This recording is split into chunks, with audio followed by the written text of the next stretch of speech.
రా స్వప్న.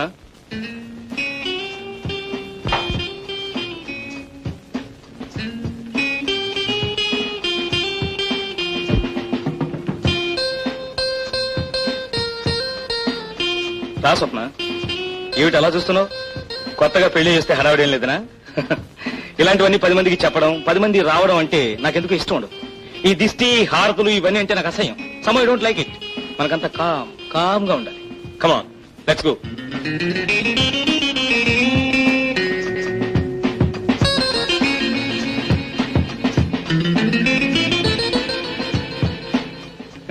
ఎలా ఉంది ఇల్లు? బాగుందా? ఇంట్లో ఎవరు ఉండరు, మనిద్దరమే. That's all. అయ్యగారు, మీకు ఈ ఉత్తరం వచ్చిందండి.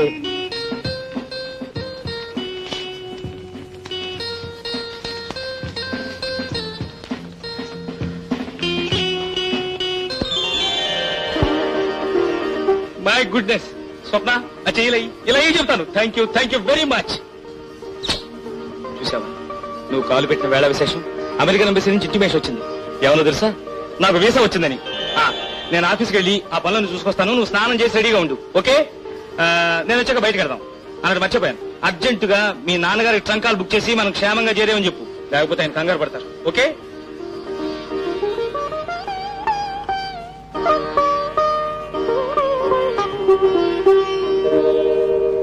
అయ్యగారు లేరమ్మా. అయ్యగారిని కాదయ్యా, అమ్మగారిని చూడాలి. అమ్మగారితో మీకేం పని? అమ్మగారు పనిలో ఉన్నారమ్మా.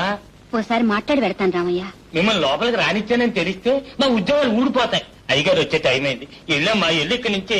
అమ్మగారితో ఒక నిమిషం మాట్లాడి వెళ్తాను. వీలు లేదంటే మీకు కాదు. రామయ్య, ఆమె లోపలికి పంపించు.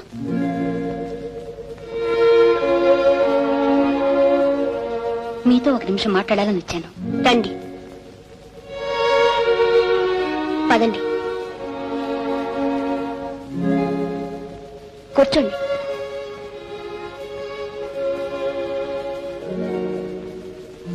చెప్పండి.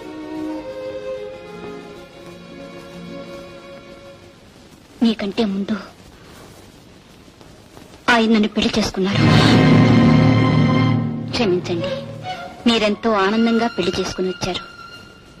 మీ మనసు కష్టపెట్టడానికి రాలేదు. నాకు జరిగిన అన్యాయం చెప్పుకోవటానికి, నా బిడ్డను మీకు అప్పచెప్పటానికి వచ్చాను. ఆయన నిజంగా మిమ్మల్ని పెళ్లి చేసుకున్నారా? అవును. ఆయన చదువుకునే రోజుల్లో మా ఇద్దరికీ పరిచయం ఏర్పడింది. పెద్దవాళ్లను కాదని తెగించి ఇద్దరం గుళ్ళో పెళ్లి చేసుకున్నాం. కొన్నాళ్లు కాపురం చేశాం. ఆ తరువాత ఆయన ఫారెన్ వెళ్లారు. ఆయన వస్తున్నారు అని కాలం గడిపేశాను. వచ్చాక ఈ పెళ్లి కాదన్నారు. ఈ బిడ్డ తన బిడ్డ కాదన్నారు. ఆయన చదువుకు తగ్గ చదువు, అంతస్తుకు తగ్గ అంతస్తు నాకు లేదు. నా దారి నన్ను చూసుకోమన్నారు. ఈ స్థితిలో నాకు మిగిలిన దారి ఒక్కటి,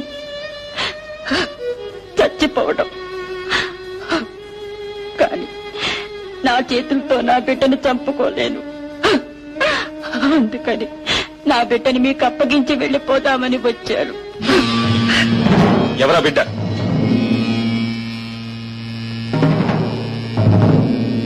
అసలు నువ్వెవరు? నేనెవర్నా? ఎన్నిసార్లు అడుగుతారండి ఆ ప్రశ్న? నేనెవరినో మీకు తెలియదు. తెలియదు కాబట్టి అడుగుతున్నా. ఈ బిడ్డ ముఖం చూసి చెప్పండి. తెలియదు. నేను మీ భార్యను కాదు. నువ్వేమిటి, నా భార్య ఏమిటి? ఆమె నా భార్య. 5 ఏళ్ల క్రితం మీద నన్ను పెళ్లి చేసుకోలేదు. లేదని చెప్తుంటే నీకు కాదు. అన్నవరం కొండ మీద నన్ను పెళ్లి చేసుకోలేదు. లేదు. మిస్టర్ ఆనంద్, లేదు అని చెప్పినంత మాత్రాన నిజం అబద్ధమైపోదు. లే స్వప్న, నీకు తెలీదు. వీళ్ళంతా బజార్ మనుషులు. ఆమె బజార్ మనిషి అయితే బజార్లో అంతమంది ఉండగా మీ ఇంటికే ఎందుకు వచ్చింది? మిమ్మల్నే భర్తని ఎందుకంటుంది? కొత్తగా పెళ్లి చేసుకొచ్చాగా. కాదు, మోసం చేసి మళ్ళీ పెళ్లి చేసుకున్నారు. స్వప్న, ఆనంద్, ఈ ఇంట్లో అడుగు పెట్టినప్పటి నుంచి, ఈ ఇంటి వాతావరణం చూసినప్పటి నుంచి నాకు అనుమానంగానే ఉంది. తల్లి తండ్రి ఉన్నా లేకపోయినా దిక్కు మొక్కు లేని వాళ్ళకు కూడా పెళ్ళై కొత్తగా ఆడకూతురు ఇంటికి వచ్చిందంటే చుట్టుపక్కల ఆడవాళ్లు 10 మంది చేరతారు. మీరు నన్ను ఒక కొత్త పెళ్లి కూతురుని తెచ్చినట్టుగా తేలేదు, అలవాటు పడ్డ ఆడదాన్ని తెచ్చినట్టుగా తెచ్చారు. స్వప్న, మర్యాదగా నిజం ఒప్పుకోండి, లేదా మీ మీద కేసు పెట్టి మీ బ్రతికి సర్వనాశనం చేస్తాను.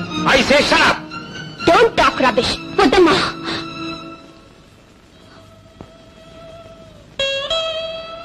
నేను మిమ్మల్ని విడదీయటానికి రాలేదు. నా బిడ్డ మీద ప్రమాణం చేసి చెప్తున్నాను, నా దారి నేను పోతాను. వద్దమ్మా, నువ్వు వెళ్ళదు. నాకు తాళి మాత్రమే కట్టాడు. నా అదృష్టం బాగుండి మా నాన్నగారికి ముహూర్తం కుదరలేదనుకుంటాను, అందుకే ఇంకా ఈ పశువుకి బలి కాలేదు. కానీ నువ్వు నీ జీవితాన్ని పోగొట్టుకున్నావు. అతను లేదు లేదు అన్నవన్నీ అతని చేత అవుననిపించే వరకు నువ్వు ఇక్కడే ఉండాలి, నాతోనే ఉండాలి. నిన్నెలా కాదంటాడో, నీ కాపురం ఎలా చక్కబడదో నేను చూస్తాను.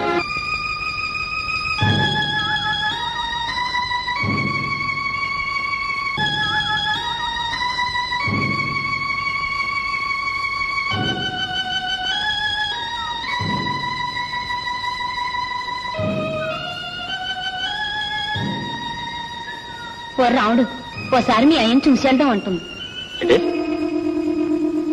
ఎవరు ఎవరిని చూడక్కర్లే. బండెక్కమా.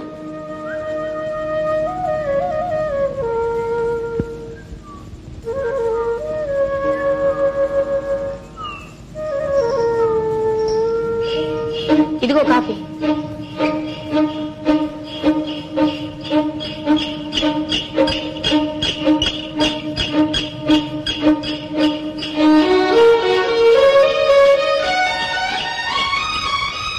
ఇదిగో బాబు, బండి కొంచెం ఆపు. బండాపు దేనికమ్మా? మీ నాన్నతో ఒకసారి చెప్పొస్తాను. ఏమక్కర్లేదు, కొంచెం బండి పనే పనే.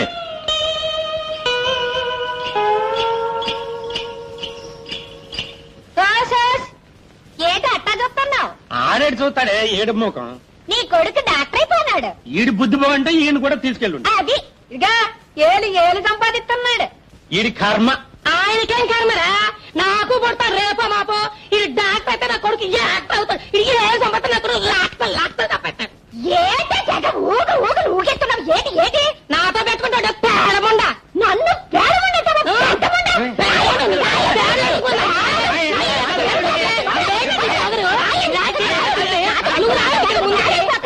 బాగా తిరిగి బలిసింది. ఏటో వాగుతుంది. మా అమ్మ అండి. నమస్కారం. నమస్కారం అమ్మా, కూర్చోండి. ఏమయ్యా, జాయిన్ అయ్యావా? రేపు జాయిన్ అవుతాను. Very good, very good. నిజంగా మీ రాము బుద్ధిమంతుడమ్మా. మేము వాడిని దిక్కులేని వాడినిగా వదిలేశాం, కానీ మీరు దేవుళ్ళ ఆదరించి ఇంత వాడిని చేశారు. ఇందులో నేను చేసింది ఏముందమ్మా? ఎంతో మందికి ఎన్నో సహాయాలు చేస్తుంటాం, వాళ్ళందరూ పైకొస్తారా? అతనిలో ఆ కృషి ఉంది, పైకొచ్చాడు. అవును, సామాన్యం తీయకుండానే వచ్చావుటయ్యా? వేరే ఇల్లు అద్దెకి తీసుకున్నామండి. అద్దెళ్ళు ఎందుకయ్యా? ఇంట్లో మాత్రం ఎవరున్నారు? అమ్మాయి కూడా వెళ్ళిపోయిందిగా, ఇక్కడే ఉండండి. వద్దండి, దేవాలయం పూజ చేసుకోవడానికే కానీ కాపురం ఉండటానికి కాదుగా.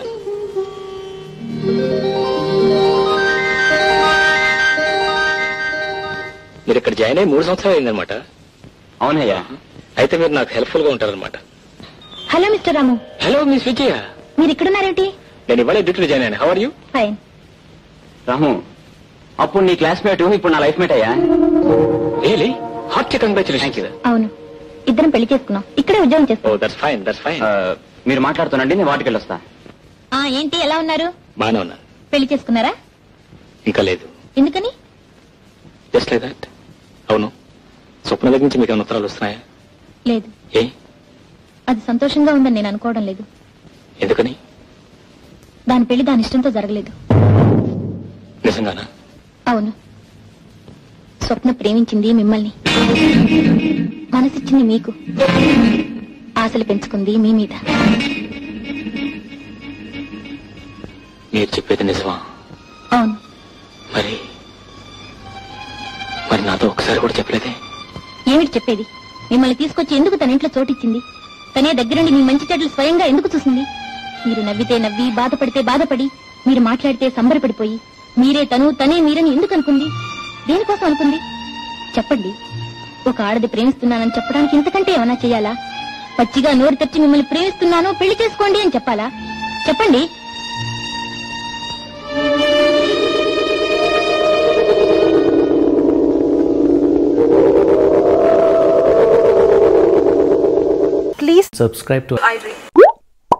Please subscribe for more videos.